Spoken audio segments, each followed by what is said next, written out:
Good morning, ladies and gentlemen, boys and girls, readers of all persuasions. Welcome back to Book Uncorked and Caffeinated.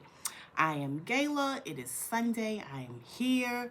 Today we're having some caffeinated. So today I'm drinking gingerbread coffee from Trader Joe's, and they have this new non-dairy creamer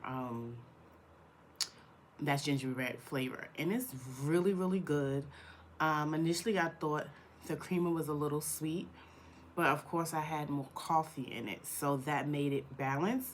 And so I can really see drinking this as a holiday drink. So the only thing I want to add to it a little bit to make it more like holiday-ish is adding like the some whipped cream, and they have like a non-dairy whipped cream also at Trader Joe's. So that'll be my next go round when I have it. And also in my Aruba cup, this is the Starbucks Travel Series.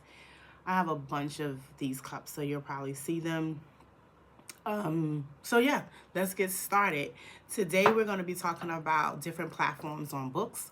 And those two platforms, that I'm going to be talking about is Goodreads and Storygraph. So Goodreads, I guess, was like the most popular platform for a long time, and that's what I was first introduced to as far as keeping track of the books that you read throughout the year. Storygraph just became familiar to me, being on BookTube and BookTok and YouTube talking about books. And so I ventured into Storygraph literally like a week and a half ago. But I do want to talk about my experience with both. So that's what we'll be doing today. I'll be looking down a lot because I have my phone with my apps on it. So let's start with Goodreads. So let's see when I've been a member. So I'm going to look at my library of books, and I'm going to go to my past challenges, which kind of let me know when I became a member. So I became a member years ago. I was doing it with a colleague who's an English teacher who had like a book club with the students, and I knew most of the students. We taught most of the same students. And so when he started his book club, I attached myself to that. And then I made it personal where I track the books that I read. So from the looks of it, I've been on Goodreads based on the challenges I've done since 2011. So that's a good little minute. That's like a decade or so, right? So my first challenge in 2011 was to read 10 books, and I read 12 that year. So that's good. 2012, my reading challenge was 20, but I only read 5. 2015, that's when I was like, oh, let me do this for real. I made a challenge of 52, and I read 0 books. So I think I read books. I just didn't track them because I wasn't like, oh, this needs to be a Goodreads thing. I wasn't totally sold on it. And I think I kind of was like pulling it back from the book club itself, and from school and my colleague and the students. So I think that's the reason why I didn't track my books. But it says 0 books, so I'll take it. 2016, the reading challenge was 25. I read 6 books. 2017, the challenge was 25 books again. I said, let me see if I can do that. And then I read 3 books. I read half of what I read the year before. Hilarious. 2018, it was 40, and I read 0. Oh, this is interesting. Now I'm here talking to you. 2015 was 52, and I read 0. 2018 was 40, and I read 0. I just was reminded of those 2 years. 2015, I went back to grad school. 2018, I graduated. So maybe I really didn't read any books in 2015 personally because I was engulfed in being a graduate student. That makes a lot of sense. So I'm going to give myself some grace on that one. 2015 and 2018, I didn't read for personal interest. That's because I was in school. I went back to school in 15 and graduated 18. So that makes a lot of sense. So 2019, I went back to the challenge of reading 52 books because I wanted to read a book a week. And I read 50. So I was really happy with that. I remember that time. I had started posting on my personal Instagram page, and all my friends was like, oh my God, you're doing this. 2020, we know what that was. The challenge was to read 20 books, and I only read 3. And I can only imagine why. The world was upside down. And let me see what months I read in. I read 1 book in February, 1 book in May, and 1 book in June. So that's very telling of what was going on in the world at that time. And I remember a friend of mine asked me, "Oh, Gayla, what are you reading? Because you have so much time now." And I wasn't reading anything because the world was on fire and my brain could not take it all in. So giving myself grace on that one.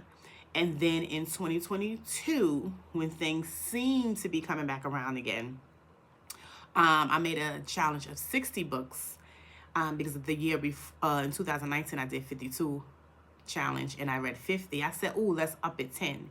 And that was the first time that I read all 60 books. So I was super happy with myself in 2022. So 2023, just to be cliche, I made it 23 books because I was in a little reading slump. I had a lot going on in 2023, I remember. And so I was like, let's make it easy on yourself so you can meet the challenge. And so I made the challenge 23 books and I read 38. So I was super happy with that. So beginning this year, this is when I started really getting into like Book Talk, BookTube, YouTube itself. And so I made a challenge for myself of reading 75 books. And so far I've read 92. So I'm super, super happy about that. The challenge now, a little mini challenge I have with myself is reading 100 books this year. So I'm 8 books away. We have about a month and a half left. I think I can do that. I average about 2 books a week, 1 a physical book and 1 audio book to and from work. So I think I can do the 8 books moving forward. So that would be super great because a couple of weeks ago I said to myself, oh, the challenge for next year would be 100 books. But since I'm on par to make 100 books by the end of this year, I think next year's challenge is to read the books that I have on my shelf. So since starting my channel, and whether I had started it or not, I was going to buy books. That's who I am. But I've bought a lot of books. In April, I went on my first indie book crawl. So I got a lot of books from there. I just did a professional book haul. And it's not like I don't buy books ordinarily. So I think the challenge next year in 2025 will be to read the books that you actually have. I'm reading them, but at a slow rate because I keep buying them. So not that I'm not going to buy books, but my goal, not only just to read 100 books, but also to read 100 books from my shelf. And maybe I'll do like a shelf tour or count all my books, what I have, maybe put them in genres. Who knows what next year's challenge is going to be. But the main thing is reading books off of my bookshelf. So I said all of those things about Goodreads. Goodreads help you keep track of the books that you read. It does have communities. You can be friends with people on here. I was friends with colleagues. I'm friends with a couple of people from YouTube now or BookTube now. So that's a really, really good thing for me. And I like it. It opens up the community. There are some book clubs that I'm a part of. Sometimes I take a part, sometimes I don't. It just depends on what's going on because I have a full-time and part-time job. But I still get a lot of reading done. But I think when you're part of a book club and you're reading because that's the book, it becomes a little bit more daunting, and I understand that. So I don't berate myself for not keeping up. But those are books that I still usually complete whenever I complete them. So let's go into Storygraph. Storygraph is a little different for me. It is really an interesting platform. I thought I was signed in, so I'm going to sign in when I'm talking to you guys. It's an interesting platform. I like it, but it's a lot more involved, and I like that part. So let's see. Let me log into my account. I thought I was already logged in. Do they log you out of Storygraph when you take too long? I'm not sure. I thought I had it all set up. Anywho, let me log in. Uh-oh. What is it saying? I just did email, whatever. Let's see one more time. If not, I'll have to pause the video and do what I need to do. and do that. Okay, so I'm in. Thank God I didn't have to pause the video. You know how I am with technology. Anywho, so Storygraph is a little bit more inclusive of a lot of things that I didn't know, and I'm so happy I'm on it. So they have an explore. You can explore, I guess, different books that's being talked about, popular books, books you want to know about. Then they have a stats. It keeps all your stats, even though you have to plug it in just like you have to plug it on a Goodreads. It keeps your stats for you, but it breaks it down specifically, and that's the part that I like. They have different challenges. You can join the challenges. I haven't joined any challenges yet. I just made a challenge of reading 75 books, the same goal I have on Goodreads, and so I made the same goal here on Storygraph, and so I'm at 121%, which is awesome. And then they have different communities, giveaways, and all of those things. So giveaways and I think that's the big difference, in keeping the stats is the big difference. So let's see my stats for, and I like the way they break it down. They break it down by month. They break it down by the year. They break it down by your reading goal. They break it down by content. They break it down by the average time is to read books. Whether it's slow, medium, or fast book, how many pages, fiction, nonfiction, genres, format, most read authors, languages. So it's a little bit more involved, which I like, because then you get to see who you are as a reader. So let's do a couple of these things. So it takes me average time to finish a book, 11 days.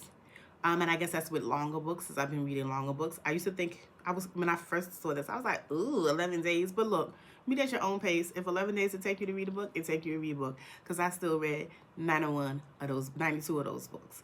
All right? So it also tells you what you were in the mood for. So my mood meter, I had more emotional books this year, which is really interesting. And so my top 3 was emotional, lighthearted, and mysterious, which is cool. I think that's super cool. That says a lot about me as a mood reader, because I am a mood reader. The pace, 49% was at a fast pace, 6% was at a slow pace, and medium percent was at a fast pace was 49%, slow pace was 6%, and medium was 48%, if I'm reading that correctly. And then page numbers. So let's see what it says. So for page numbers, for 300 or more pages, it was 39%. 500 pages, 1%. That probably was babble. And less than 300 was 60%. So that's fair. More than 300 pages, it's not a bad thing. It's just that it takes a lot more time. So I really don't read over that many. Well, it said I read 39%, so I guess I do, but it doesn't get into like the 500 and 600 page books. I haven't gotten it yet. Then I read 3% nonfiction and 97% fiction.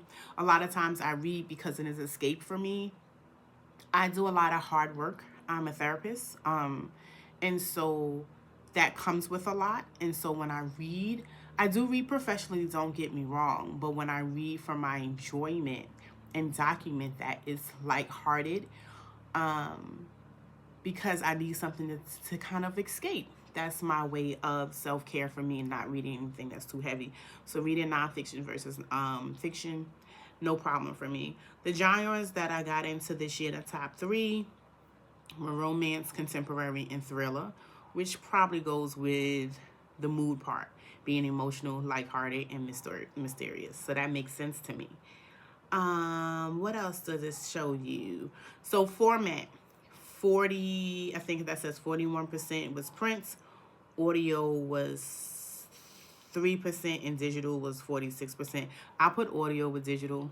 I don't know what they mean by that. So that's that. Most read authors, the top 3 for me was Sherelle Green, Alexandria House, and Christina C. Jones. So the romantic part of that, and it's all urban fiction. So I've been on my fields with my urban fiction this year. So these were new authors to me. and kind of a new genre because I wasn't a romantic girly at first. I got into a lot of romantic books listening to Shaughnessy on her channel. So that's probably what opened the doors for them. All my books were in English. I only speak English. And so far with the books I read 21,476 pages. So with all that information from Storygraph, I think I'm going to be sticking with Storygraph. It just gives you so much more to explore as a reader. And so, yeah, I like it. I'm probably going to use both because I'm an overachiever like that. I'm going to put it on Goodreads and put it on Storygraph. But the Storygraph makes it better, learning who you are as a reader, like I said, and looking at your stats. And so by the end of the year, this is going to be interesting in what Goodreads show you, because they do tell you what you've read, I think genres, and how many pages, like top tier books and stuff like that. So it will be interesting to see Goodreads stacks versus Storygraph stacks. So that's it for today. I just wanted to talk about the different platforms and what I'm getting used to.